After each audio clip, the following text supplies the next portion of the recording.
देवेंद्रजी फडणवीस यांची अशा प्रकारची कूटनीती ही लक्षात आलेली होती. त्याच्या मागच्या 20 दिवसामध्ये खूप मतभिन्नता आली आणि ती मतभिन्नता आल्यानंतर माझ्यासारख्या कार्यकर्त्याला त्या ठिकाणी थोडं अस्वस्थ वाटलं. ते सन्मान्य अजितदादांच्या बरोबर माझं काल आज आणि उद्याही कधी शत्रुत्व नाही, स्पर्धा नाही. उद्या दादा सरकारमधून बाहेर पडून नाही का या ठिकाणी परत आले असे तर माझ्या इतकं स्वागत दुसरं कुणीच केलं नसेल. लोक बुद्धू नसतात, आपण एकमेकाला बुद्धू बनवू शकतो. लोक बुद्धू नसतात. त्याचं कारण आहे की लोकांना कळत नाही का की पुण्यात महाराष्ट्रातले जे काय आमच्या राष्ट्रवादी काँग्रेस पार्टीचे कार्यकर्ते नेते आहेत किंवा पत्रकार मित्र आहेत त्यांना सगळ्यांना माहिती की प्रशांत जगताप हा अजितदादांच्या खूप जवळचा कार्यकर्ता. पॅशन का फॅशन तर पॅशन आपल्याला राजकारणामध्ये. Mumbai Tug brought to you by Sunny's World. Pune's Pride Sunny's World. Life in Funshine. Resort weddings, events, restaurants, adventure wellness. Sunny's World. Perfect destination for every occasion. नमस्कार, मी अभिजित करंडे. मुंबई तकमध्ये आपल्या सर्वांचं स्वागत आहे. बहुत छाले है उसके पैरों में, कमबख्त उसूल पे चला होगा असं म्हणण्याची वेळ अलीकडच्या काळातल्या राजकारणामध्ये क्वचितच येते. पण महाराष्ट्रामध्ये अजूनही अशा पद्धतीचं राजकारण शिल्लक आहे हे दाखवणारं उदाहरण स्वतः राष्ट्रवादी काँग्रेसमध्ये घडलेलं आहे.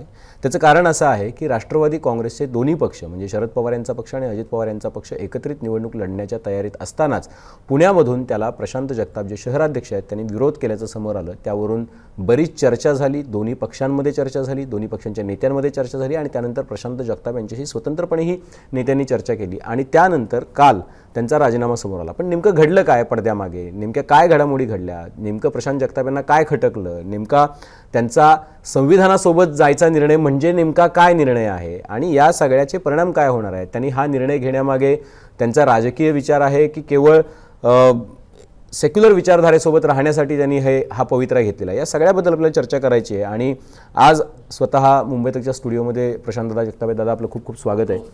मला एक तर कळालं नाही की म्हणजे हे सुरू कुठून झालं, दोन राष्ट्रवादी एकत्र येऊन निवडणुका लढायचे हे सुरू कुठून झालं? कारण तुम्ही लोकसभा वेगळ्या लढलात, विधानसभा वेगळ्या लढलात. नाही, मुळात सुरू कुठून झालं याचं माझ्यासारख्याही कार्यकर्त्याला अजून प्रश्न पडलेला आहे की नेमकं हे सुरू कुठं झालं. त्याचं कारण आहे की मागची 2-2.5-3 महिने ज्या काही गोष्टी चालल्या होत्या, खास करून निवडणुका कधी होतील कधी नाही होतील त्या संदर्भातली खूप मतभिन्नता होती, खूप या ठिकाणी समज गैरसमज होते. कारण की भाजपची एक वैशिष्ट्य आहे, म्हणजे सत्ताधारी भाजप जे आहे ज्यांच्या हातात सगळ्याच एजन्सीज आहेत, यांनी थोडं संशयाचं वातावरण ठेवलं होतं की निवडणुका मे बी एप्रिल-मेला जातील, कदाचित 2027ला होतील. त्यामुळे सगळ्या राजकीय पक्षांना झोपेत किंवा गुंगीत ठेवण्याचं कामकाज केलं होतं. तरीसुद्धा मला ही सन्मान्य देवेंद्रजी फडणवीस यांची अशा प्रकारची कूटनीती ही लक्षात आलेली होती. त्याच्यामुळे मी या निवडणुकीच्या तयारीत होतो. या संदर्भामध्ये माझे श्रद्धास्थान आदरणीय पवारसाहेबांच्या बरोबर जे आमचे राष्ट्रीय अध्यक्ष आहेत आणि ज्यांच्याकडं पाहून मी राजकारणात आलो त्या आदरणीय पवारसाहेबांनी मागच्या 3-4 महिन्यामध्ये मला किंवा माझे जे सहकारी आहेत, ज्येष्ठ सहकारी, त्यांना जे काय सूचना दिल्या त्याप्रमाणे महाविकास आघाडीची चर्चा आम्ही करत आलेलो होतो.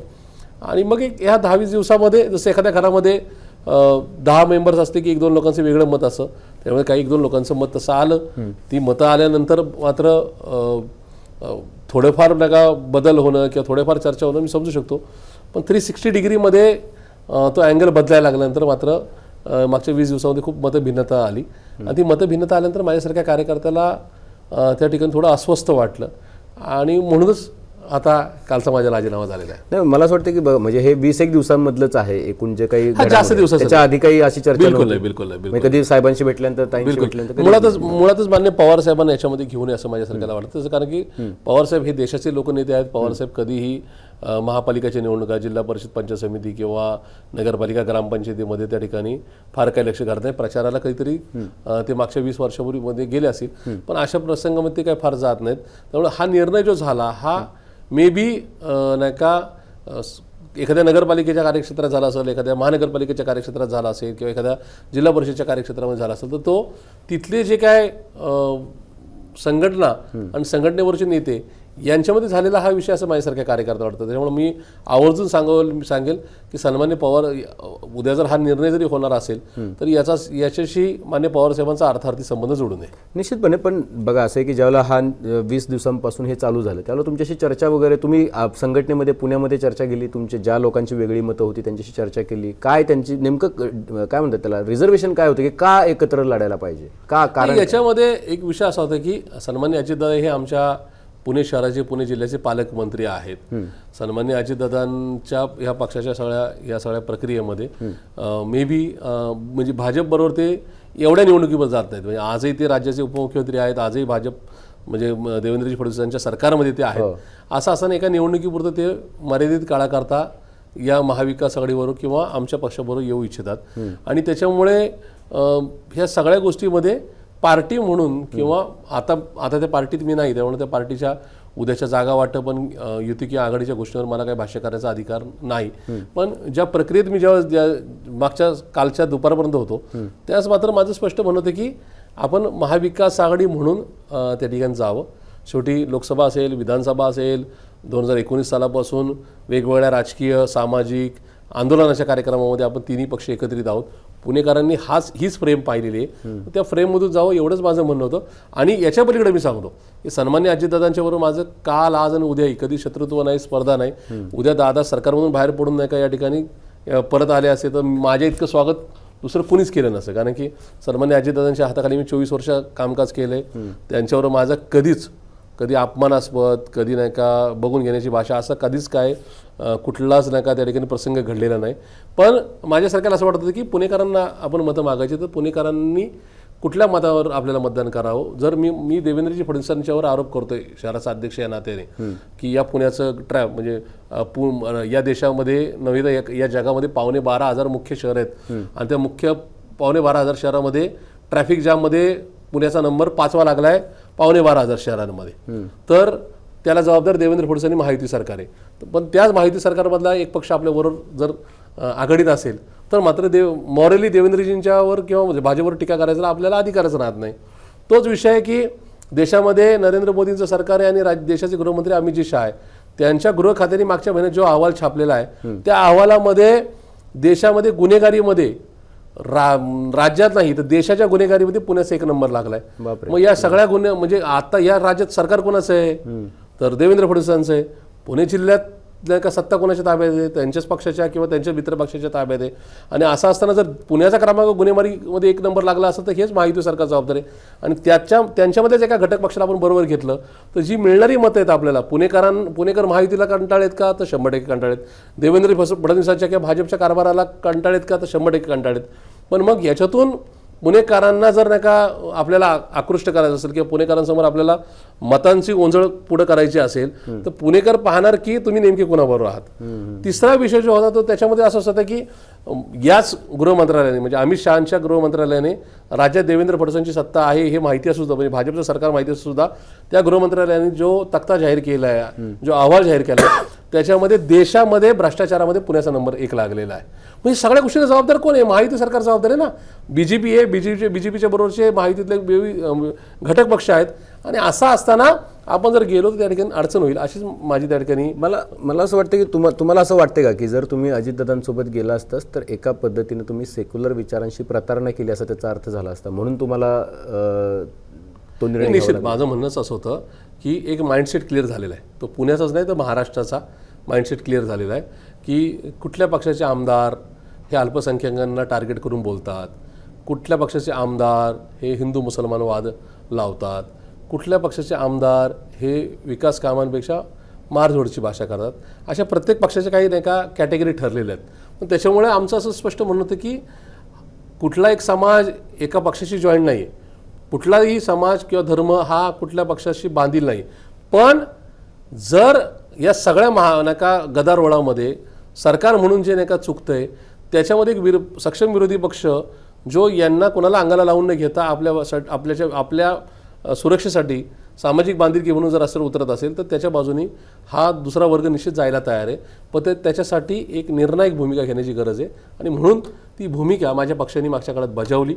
त्या भूमिकेला अनुसरूनच आताची आघाडी व्हावी हीच माझी भूमिका होती. तुम्हाला असं वाटलं नाही की बघा अजित पवार जर आपल्यासोबत येत आहेत तर त्याचा अर्थ असा पण होऊ शकतो ना की आपण सरकारमधल्या पक्षासोबत जात नाही, सरकारमधला एक पक्ष महाविकास आघाडीसोबत असं नाही. असं विषय असा आहे की लोक बुद्धू नसतात, आपण एकमेकाला बुद्धू बनवू शकतो. लोक बुद्धू नसतात. त्याचं कारण आहे की लोकांना कळत नाही का की त्यांचं उपमुख्यमंत्री पदाचं नाव आजही आहे. कालच झालेल्या कॅबिनेटमध्ये ते बसलेले होते CM साहेबांच्या शेजारी. हे लोकांना कळत नाही का? व शिवाय 16 जानेवारीला निकाल लागल्यानंतर ते कुठं असेल हे लोकांना माहिती नाही का? पण त्याच्यामुळे लोक तुम्हाला काय बोलत नाहीत, कुठल्याच राजकीय पक्षाच्या नेत्याला किंवा पक्षाला समोर उभं राहून कोणी शिवी देत नसतं किंवा कोणी नावं ठेवत नसतं. ते त्यांना जे करायचं आहे ते मतदान केंद्रात जाऊन मशीनचं बटन दाबून ते बरोबर करतात. माझं स्पष्ट असं म्हणत आहे की हा काळ कठीण आहे, पण हा कायमस्वरूपी कठीण काळ नाही आहे.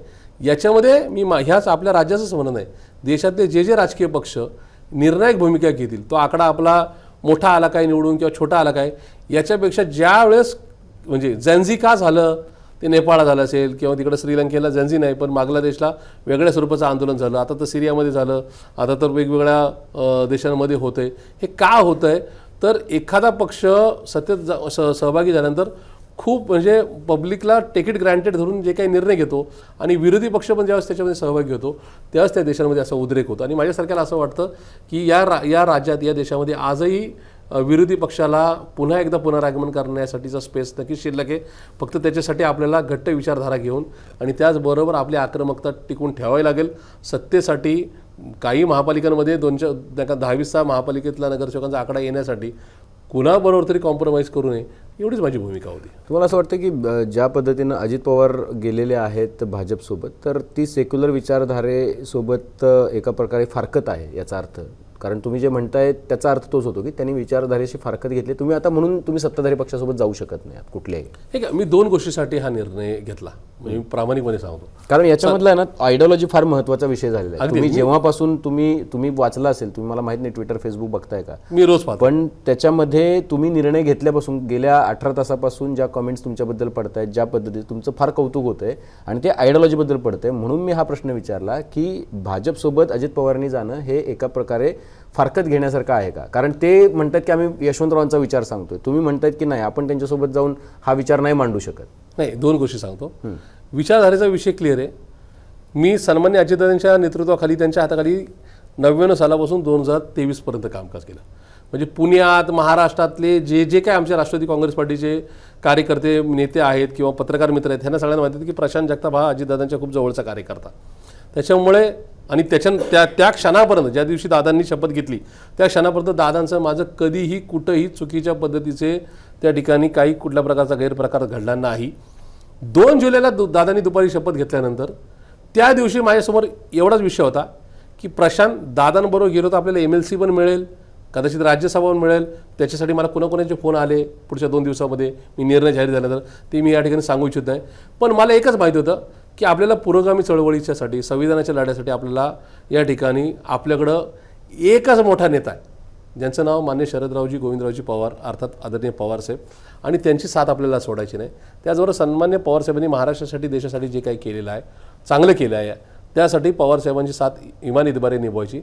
ह्या 2 गोष्टीचाच विचार करून मी पार्टीत थांबलो, म्हणजे दादांबरोबर गेलो नाही. त्यामुळे दादांबरोबर माझं काहीतरी वाईट शत्रुत्व आहे शत्रुत्वाबद्दल नाही. पण आणि मग मी त्याच्यानंतर विचारधारेवर येतो. मी नेहमी सांगत असतो की विचारधारा कधी मरत नसते. एखाद्या निवडणुकीमध्ये पैशाचं खूप वाटप होतं, EVM मध्ये नका गडबडी होतात, मतदारांमध्ये घोळ घातले जातात, म्हणून निवडणुका इकडच्या तिकडे होतात. पण मतदारांनी तो घोळ घातलेला नसतो. आजही माझं स्पष्ट मत आहे, ज्यावेळेस या मतदारांना कळेल ना की नाही हा पक्ष हा विरोधी पक्ष सक्षमपणाने आमच्यासाठी रस्त्यावर उतरणारे आणि पडद्यामागे किंवा पडद्याच्या पुढे कुठल्या प्रकारचे सत्ताधाऱ्यांबरोबर कॉम्प्रोमाइज करणार नाही. लोक म्हणजे या देशामध्ये किंवा या राज्यामध्ये उद्या कधीतरी कुठल्या तरी निवडणुकीला 90% जास्त मतदान झालेलं जर तुम्हाला दिसलं तर आश्चर्य वाटून घेण्याचं कारण आहे. पण ते ज्यावेळेस 90% आसपास झालेलं असेल त्यावेळेस ते मतदान फक्त आणि फक्त सरकार उलथून लावण्यासाठी झालेलं असेल. मग याचं उदाहरण मी दाखला देतो. माझ्यासारखा कार्यकर्ता हा खूप व्यापक विचार करतो. मला आता दादांच्या बरोबर गेलो तर 4 सीट्स माझ्या प्रभागात मिळतील, कदाचित उद्या विधान परिषद मिळेल, हा मर्यादित विचार करून चालणार नाही. तशा प्रकारचं मला माझ्यातल्या एखाद्या सहकार्याने बोलून दाखवलं का तर 100% बोलून दाखवलं, अरे प्रशांत ऐक दादा तुला जागा देतील, तुला विधान परिषद देतील, तू समजून घे. मी म्हटलं तसं होणार नाही, तुम्ही समजून घ्या. पक्षानेच मला हडपसर विधान, मला नगरसेवक महापौर शहराचा अध्यक्ष कोणी केलं तर पक्षाने केलं. सन्मान्य पवारसाहेब, सन्मान्य अजितदादा, सन्मान्य सुप्रियाताईंचा त्याच्यामध्ये म्हणजे त्या निर्णय प्रक्रियेत त्यांचा सिंहाचा वाटा आहे, नो डाऊट. शहरातल्या माझ्या नेत्यांचाही वाटा आहे, नो डाऊट. माझं कष्ट बघून माझं काम बघून त्या ठिकाणी मला संधी दिली गेली, ही गोष्ट खरी आहे. पण त्याचबरोबर गेल्या वर्षीची मी हडपसर विधानसभेची निवडणूक लढवली, तिथं 1,27,668 म्हणजे तब्बल 1,28,000 लोकांनी मला मतदान केलं. समोर चिन्ह कुठलं होतं ते घड्याळ होतं, कमळ नव्हतं किंवा धनुष्यबाण नव्हता, तर त्या ठिकाणी घड्याळ होतं. असं असताना तिथले कार्यकर्ते, मी माझ्या घरी कुठली राजकीय पार्श्वभूमी नाही किंवा कुठली मोठी आर्थिक नाही का पार्श्वभूमी नाही, असा असताना एक सामान्य कार्यकर्ता विधानसभेच्या निवडणुकीत पवारसाहेबांचा चेहरा घेऊन पवारसाहेबांचं नाव घेऊन उतरला आणि प्रशांत जगतापला स्वतःच्या नावाने पक्षाच्या बॅनरवर किंवा साहेबांच्या नावावर ती मतं तेवढी मिळाली. ती मतं मिळाल्यानंतर सामान्य कार्यकर्त्यांच्या जीवावर ही मतं मिळाली. त्या हडपसर मतदारसंघातल्या नागरिकांचा मी विचार केला की प्रशांत जगतापनी जर अशी तडजोड केली तर त्या हडपसर मतदारसंघातल्या नागरिकांना, माझ्या वानोडी प्रभागातल्या नागरिकांना गेल्या वर्षी जो ऑप्शन होता नोव्हेंबरमध्ये की घड्याळाला मतदान करायचं का तुतारीला मतदान करायचं, त्यावेळेस त्यांनी हा पक्ष पुरोगामी विचाराचा आहे, या पक्षाचा हा उमेदवार प्रशांत जगताप रस्त्यावर सातत्याने आंदोलनासाठी उतरतो, आपल्या भल्यासाठी उतरतो, आपल्या हितासाठी उतरतो, हा विचार करून समोरच्या बाजूने प्रलोभन येऊन सुद्धा मी कुठल्या प्रकारचा पैसा वाटप न केल्यानंतर सुद्धा मला 1,28,000 मिळाली, जी 4-4.5 उमेदवार राज्यात पडले विधानसभेचे सगळ्या पक्षाचे म्हणून, त्याच्यामध्ये may be me second largest किंवा थर्ड लार्जेस्ट हे हायेस्ट मतं घेऊन सुद्धा पडलेलं आहे. असं आहे. मग माझं म्हणणं असं आहे, मला त्या हडपसर मतदारसंघातल्या माझ्या वानोडी प्रभागातल्या नागरिकांच्या मनातूनही उतरायचं नव्हतं. माझे जे कार्यकर्ते ज्यांना कदाचित ह्या म्हणजे मतदारसंघातले ज्यांना ह्या अशा आघाडीमुळं मे बी त्यांची तिकीटं कट होणार आहेत, जे उद्याचे हडपसरकरांचे किंवा माझ्या वानोडीतल्या परिसराचे नागरिकांचे सेवेकरी होणार आहेत, त्यांच्याही नका जे कोणच करिअरचं वाटोळ होणार आहे, याच्या सगळ्यातून मला कुठं ना काही या ठिकाणी विलन व्हायचं नव्हतं. आणि म्हणून मी निर्णय घेतला की आपला निर्णय ठाम आहे की आपल्याला परमपूज्य डॉक्टर बाबासाहेब आंबेडकर साहेबांनी दिलेलं संविधान हे वाचवायचं आहे. ते वाचवत असताना मी काही एकटा नाही, मी खूप छोटा आहे, माझ्यासारख्याने खूप मोठ्या मोठ्या गप्पा मारू नये, पण इतर काय करतात म्हणण्यापेक्षा छत्रपती शिवाजी महाराज जन्माला यायला हवेत पण शेजारच्या घरात यायला हवेत अशी भूमिका चालणार नाही.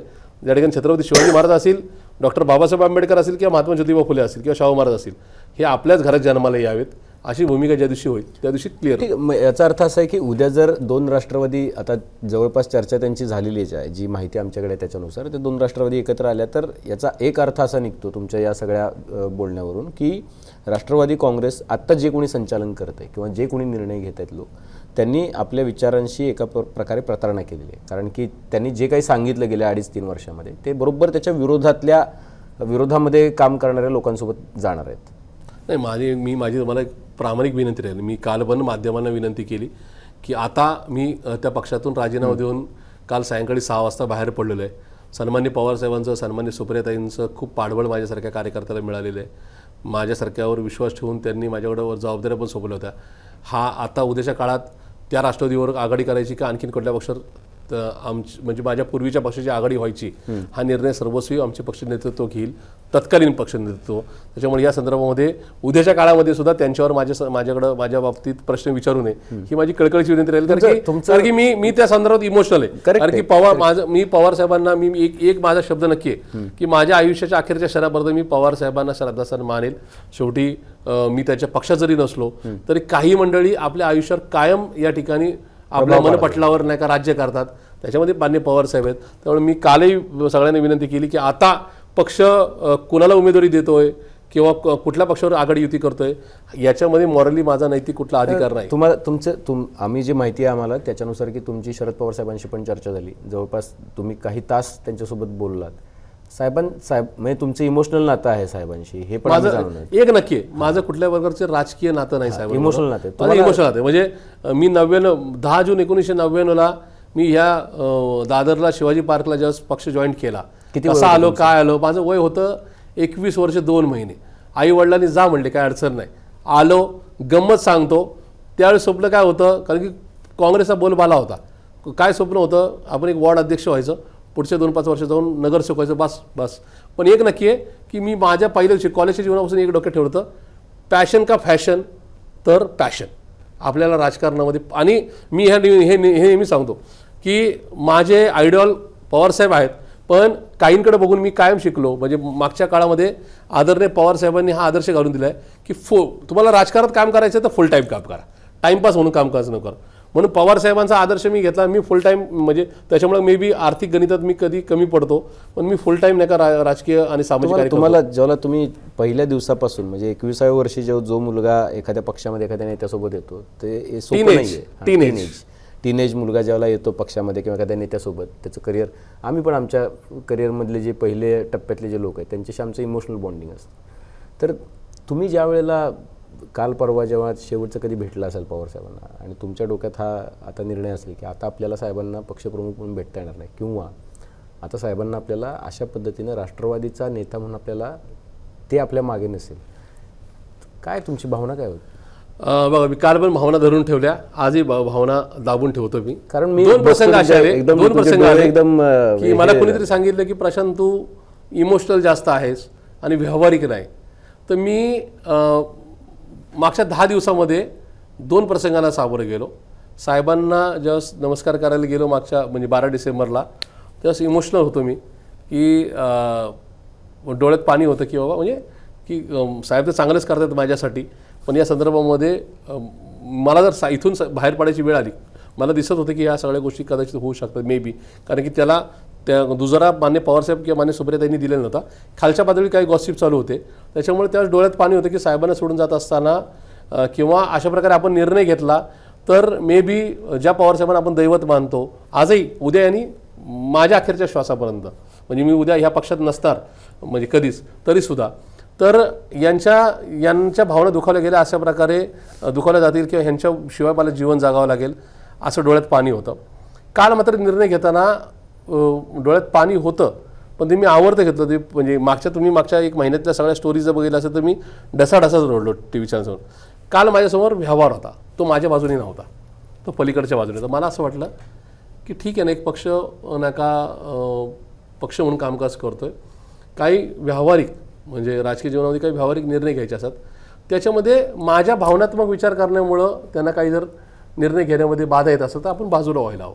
पण तुम्हाला म्हणजे आम्ही तुम्हाला पक्षाचं चिन्ह ज्यावेळेला काढलं 2023ला तुमच्या कार्यालयावरून, म्हणजे ज्यावेळेला घड्याळ उतरवलं त्यावेळेचा जो आम्ही व्हिडिओ बघितला, आता परत तो व्हायरल होतो की अशा कार्यकर्त्याला या प्रसंगाला सामोरं जावं लागलं की ज्या कार्यकर्त्याला फक्त कार्यालयावरचं घड्याळ उतरवलं म्हणून डोळ्यातलं पाणी रोखता आलं नाही, अशा कार्यकर्त्याला ज्याला पक्ष सोडावा लागतो. आम्हाला घड्याळ जे मिळालं ना ते ऐन ऑगस्टमध्ये 99ला मिळालं. निवडणूक चालू झाली तरी नाही का त्या ठिकाणी चिन्ह अलर्ट झालेलं नव्हतं आणि ते घड्याळ मिळालं. तो काळ कसा होता माहिती का, डिजिटल नव्हता. डिजिटल काळ 2004-05 पासून जोरात आला. आत्ता जे कार्यकर्ते त्याचे घड्याळ काय मशाल काय फरक पडत नाही, किंवा घड्याळवाला तुतारीवाला लगेच नाही का दुसऱ्या दिवसा सकाळी बोलतो. जसं नाशिकचे एक माजी महापौर काल पेढे वाटत होते नाही का त्या ठिकाणी राजसाहेबांनी उद्धवसाहेब एकत्रित आले म्हणून, आणि आज सकाळी त्यांनी बीजेपीत प्रवेश केला.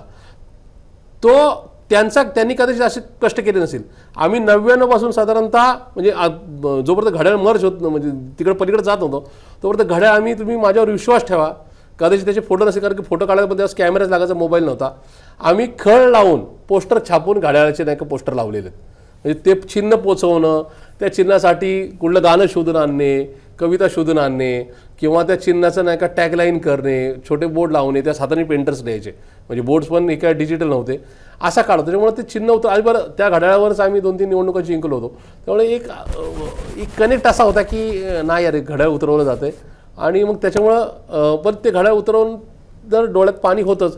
मग त्याबरोबर हा एक विषय होता की ठीक आहे ना, आपण साहेबांबरोबर गेलो आहे, साहेबांनी उद्या काही जरी चिन्ह घेतलं तरी आपल्याला, पण आता घड्याळ पण नाहीत आणि आता सोबत म्हणजे त्यावेळेला हे तरी माहिती होतं ना की साहेब तरी सोबत आहेत, घड्याळ नसले तरी. आता दोघंही नाही आहेत. मला असं वाटतं की मी साहेबांच्या आज पक्षात नाही, ताईंच्या पक्षात आज मी नाही, पण मी जिथे कुठे असेल तिथं त्यांचे आशीर्वाद माझ्यासारख्या कार्यकर्त्याच्या पाठीशी असेल. त्याचं कारण आहे की आज मी एक गोष्ट नमूद करतो की साहेब जरी आज कदाचित माझा हा व्हिडिओ बघतील, मान्य सुप्रियाताई जरी ज्या माझ्या लाडक्या नेत्या राहिलेल्या आहेत, या व्हिडिओ हा तुमचा नाही का हा एपिसोड बघत असेल तर नक्की सांगतील की ठीक आहे प्रशांत कुठं असेल, आमचा आशीर्वाद तुझ्या पाठीशी असेल. कारण मी त्यांना विरोध करून बाहेर पडलेलो नाही. माझ्यासारख्याला असं वाटलं की पार्टीला एखादा निर्णय घेण्यासाठी माझी अडचण नको म्हणून बाहेर पडलं. आणि मला असं वाटतं की माझ्या मतदारांशी, ज्या हडपसर मतदारसंघातल्या वानवडी प्रभागातल्या नागरिकांच्या मतदारांशी, माझ्या कार्यकर्त्यांशी मला प्रतारणा नको. शहरात पण कार्यकर्ते खूप सारे आहेत, पण ज्या ठिकाणी डेडिकेटली आपण नका ठिकाणी मैदानावर उतरतो तिथल्या मैदानातल्या सैनिकांनी आपल्यासाठी घेतलेल्या कष्टाचा नका त्या ठिकाणी चीज. तुम्ही हे सगळं म्हणताय, पण बघा ना आता बघा अजितदादांनी पण प्रॅक्टिकल निर्णय घेतला. त्यांनी एका पॉईंटला बघा कारणं काही असोत, मग त्या चौकशा असोत, यंत्रणा असोत किंवा अजून काही असोत, त्यांनी निर्णय घेतला. आत्ता महाराष्ट्रामध्ये असा एक शहर नाही आहे की ज्या शहरामध्ये अशा पद्धतीची पक्षांतरं झालेली नाही आहेत. तुमच्या शहरामध्ये सुद्धा काल आबा बागुल शिवसेनेमध्ये गेले, तुमच्या शहरामध्ये सुद्धा काल राष्ट्रवादीचे अजितदादांच्या कार्यकर्ते 22 कार्यकर्ते काय भाजपमध्ये गेले, तुमच्या पक्षातनं काही लोक भाजपमध्ये गेले. तुम्हाला असं वाटलं नाही की यार आपण पण प्रॅक्टिकल निर्णय घ्यायला पाहिजे, आता आपल्याला वास्तवामध्ये हा काळच काय लॉयल्टी इज अ एक्झॅगरेटेड थिंग अशा पद्धतीचा आहे. दोन गोष्टी आहेत, दोन्ही परस्पर विरोधी नाही का उदाहरण आहेत. एक आहे मान्य शरदचंद्रजी पवार साहेब, ज्यांनी आयडिओलॉजी म्हणून निर्णय घेतला आणि 1967 सालापासून 62 सालापासून सामाजिक जीवनामध्ये आणि राजकीय दृष्ट्या पहिल्यांदा आमदार झाले 67 सालापासून आतापर्यंत पुरोगामी विचाराचा वारसा पुढे नेला. पुढेही त्यांचा तो प्रवास चालू राहिला याबाबतीत माझ्या मनात शंका नाही. पण ते होत असताना त्यांनी कधीही मधल्या काळात किती वादळ वारे आले तरी कॉम्प्रोमाइज केली नाही. हा पहिला भाग. माझ्यासारखं असं वाटतं की आपण काही लोकांकडे बघून निश्चित राजकारणामध्ये आपली दिशा ठरवावी. आणि माझा कायम ज्या विचारसरणीला विरोध राहिला ते माननीय देवेंद्रजी फडणवीस. मी पुन्हा एकदा सांगतो, कदाचित दर्शकांना त्या ठिकाणी आश्चर्य वाटेल, पण त्यांचं ते हिंदुत्वाच्या विचारसरणीवर कधी नाही का म्हणजे विचारसरणीच्या विरोधात कधी कॉम्प्रोमाइज नाही हे भाष्य केलं. ह्या सगळ्या गोष्टींमध्ये ते त्यांच्या भूमिकेवर ठाम राहिले. 99 ते 2014च्या काळापर्यंत ते विरोधी पक्षात होते. त्यांनी जर असाच विचार केला असता की काँग्रेस आणि राष्ट्रवादी कधीच या ठिकाणी पडणार नाही, आपण त्या पक्षात सहभागी आहोत, तर मे बी ते राज्यमंत्री कॅबिनेट मंत्री झाले असते, पण मुख्यमंत्री नसते झाले.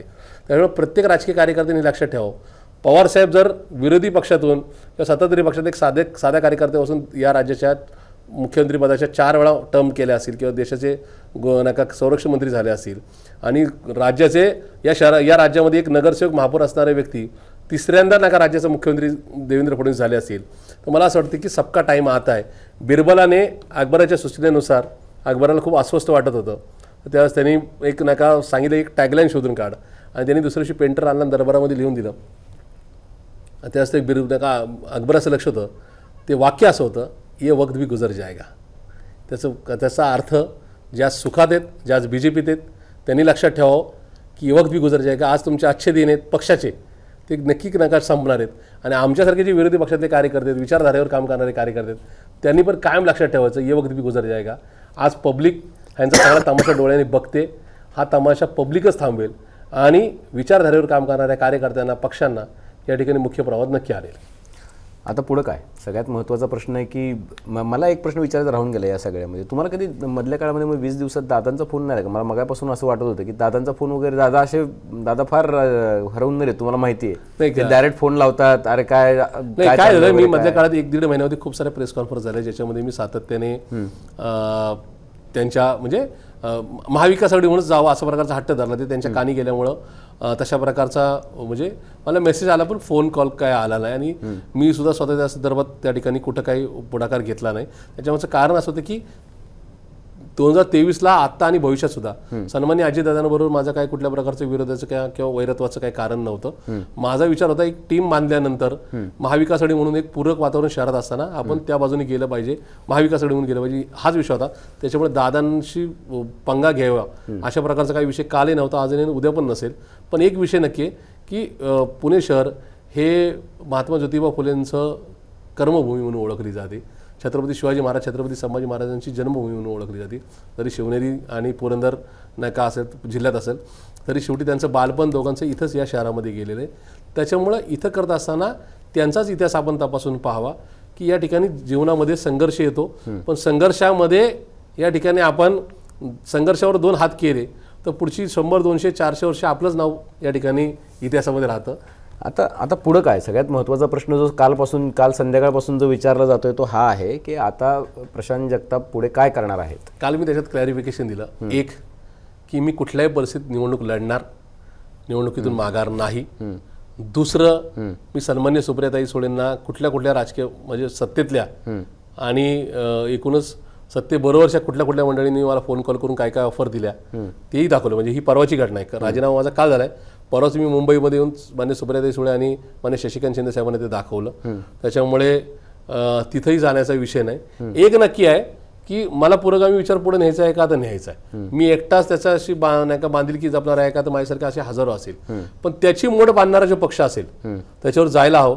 काल परत एक असा विषय होता की आपण अपक्ष म्हणून लढावं, पण काल ज्या काय कमेंट्स वाचल्या, आपण एखादी गोष्ट केल्यानंतर खूप सारे शेकडो फोन आले महाराष्ट्रातून, पुणे शहरातून, प्रशासकीय सेवेतल्या मंडळींचे आले, राजकीय कार्यकर्त्यांचे आले, सत्ताधारी पक्षातल्या लोकांचे आले, पत्रकार मित्रांचे आले, माझ्या मतदारांचे आले. तेव्हा एक नक्की कळालं की फक्त मी अपक्ष म्हणून लढलो, माझं पॅनल करून लढलो, निवडून तर 100% येईल, नो डाऊट.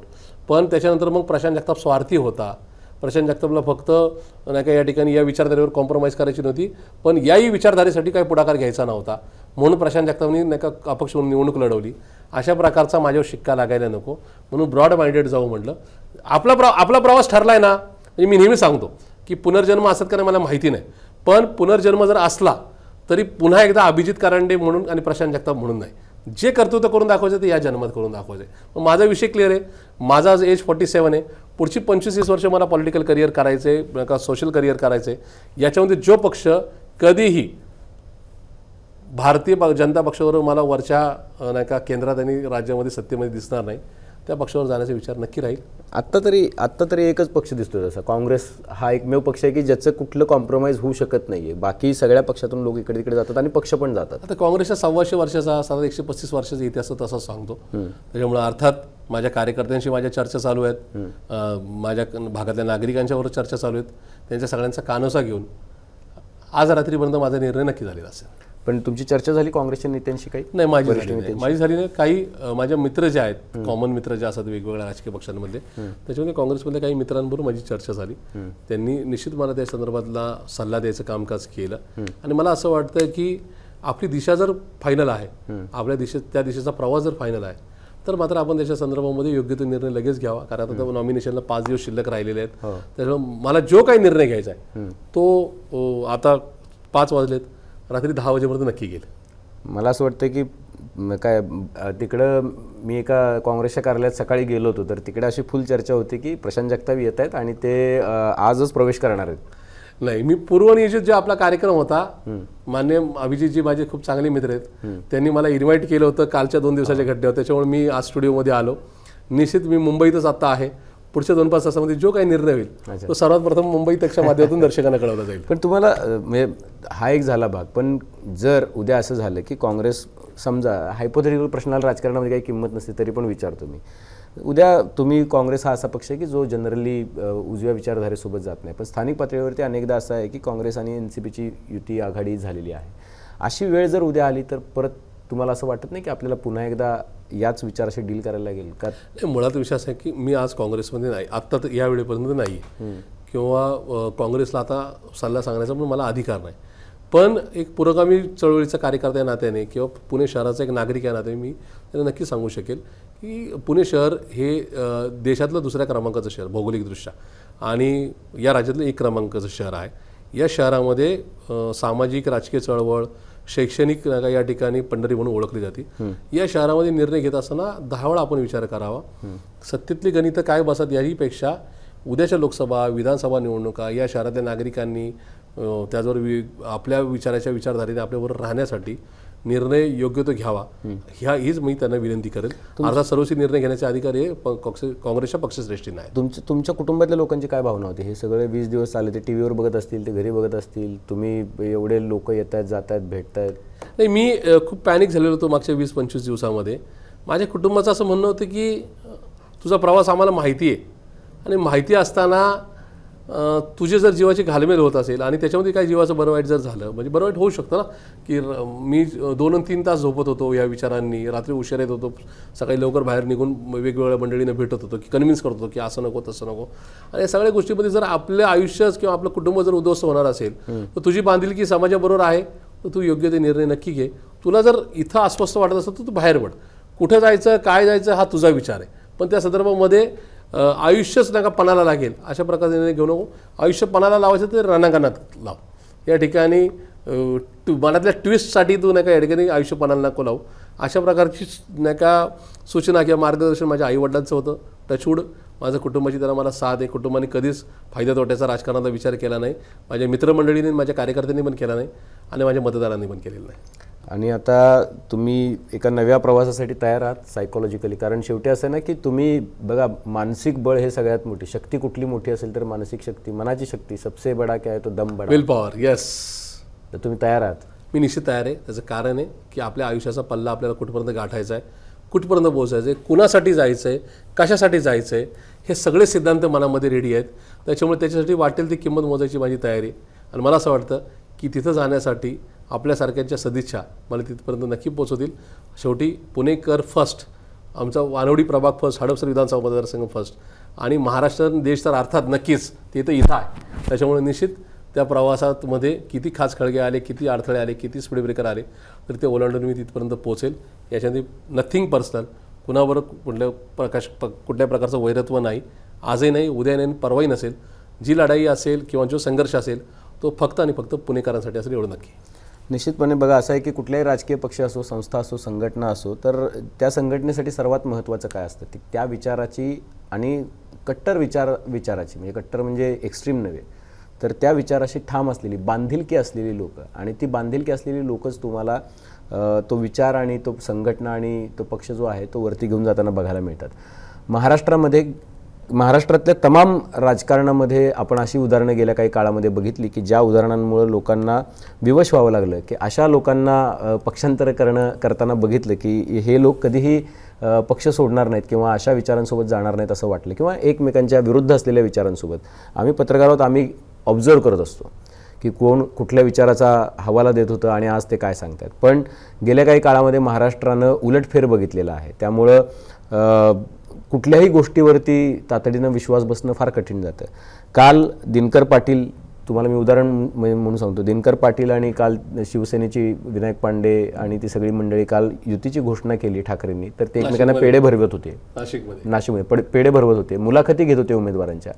आज त्यांनी भाजपमध्ये प्रवेश केलेला आहे. तर विचारधारा इतकी कचकड्यासारखी तडकण्याच्या स्थितीत असण्याच्या काळामध्ये प्रशांत जगताप यांच्यासारखे जे लोक आहेत ते राजकारणामध्ये करिअर घडवू पाहणाऱ्या तरुणांसाठी दीपस्तंभ आहे. आणि मी त्यांचं कौतुक करत नाही आहे, हे सत्य आहे. तुम्ही किती लांब जायचं हे तुमची विचारधारा ठरवते. तुम्ही किती लांबपर्यंत धावू शकता ही तुमची मनाची शक्ती ठरवते. आणि जर तुम्ही तुमच्या विचारांशी प्रामाणिक असाल तरच तुम्ही तितक्या लांबपर्यंत धावू शकता, तितक्या लांबपर्यंत जाऊ शकता. मला असं वाटतं की ज्याला कोणाला राजकारण करायचं आहे त्यांनी बाकी सगळा आदर्श कोणाकडून घ्यायचा तो घ्यावा, पण विचारधारा आपली कशी ठेवावी, पक्की ठेवावी, याबद्दल मी देवेंद्र फडणवीस आणि गडकरींकडून शिका यासाठी म्हणत नाही. ते मोठे नेते आहेत, ते मोठ्या पक्षांचे मोठे नेते आहेत, पण ज्याची लढाई रोजची आहे, संघर्ष रोजचा आहे, खालच्या नेत्यांपासून ते वरच्या नेत्यांपर्यंत सगळ्यांशी भांडायचं आहे, अशा लोकांना तळागाळामध्ये लढणं कठीण होतं. या लोकांचा लढा जास्त कठीण असतो.